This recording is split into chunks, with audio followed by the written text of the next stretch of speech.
Here is a monument I like. You see, it's a monument of a sorrowful woman, and it goes with this tomb here of Charles Roeder. I always enjoyed this one.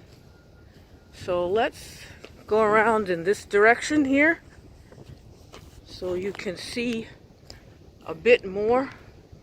There are some famous people here, buried here, but I have to come back on another day. Since it's getting towards spring, I will be able to come back, and then I will make a video to show you some of the famous people who are buried here at the Evergreens. Okay, so let's just take a walk around this way. Oh, sorry. Okay, here we go. Oh, get an idea of where we're at here. They do have, like I said, different sections, and each one has a name. Over here, this is called Hickory Knoll. But this is really, I've always been fascinated by graveyards. I remember when I was a little girl, I grew up in St. Albans, Queens, the Jamaica, Queens area. That's southeast Queens. Queens is one of the boroughs of New York City, for those of you who do not live in New York. And there are some very historic cemeteries there also. And my father, every time, we had to go shopping or whatever we were doing, going to the park in Jamaica, Queens, we would always stop by those cemeteries, since we had to pass by them anyway. And we would read, the inscriptions and read the names of the people who were buried there.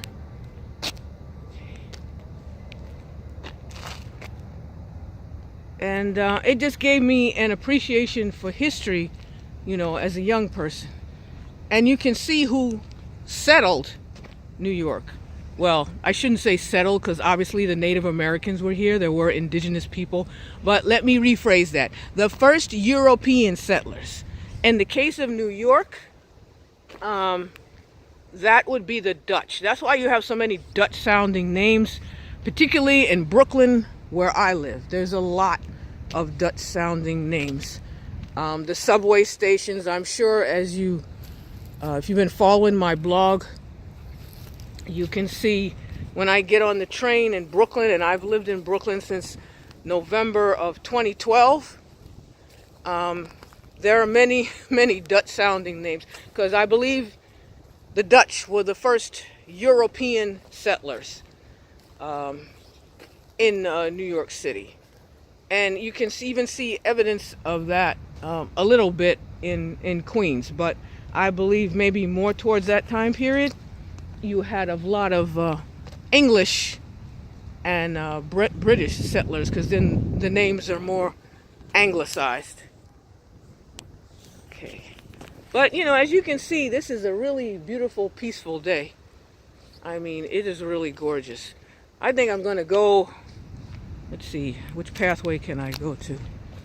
Let's go to the left. And as you can see, there have been recent burials. I mean, I'm not sure of the square footage or anything like that, but as you saw when I came in, there was a sign that said that they have plots open.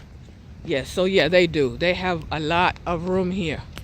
So if I did want to be buried here, I suppose I could. Now, as some of you may or may not know, I am a U.S. Army veteran. So when I die, I suppose Uncle Sam will take care of that. I would probably be in a military cemetery, which one day, God allowing, I will be able to show you some of the military cemeteries, or at least the ones that are in New York. Anything that's within travel by bus or train. So, okay, so this is really, really nice here. So let me see if we can get a little closer look here. Over here, Well, first, let me get closer. This appears, there's a lot of family plots here.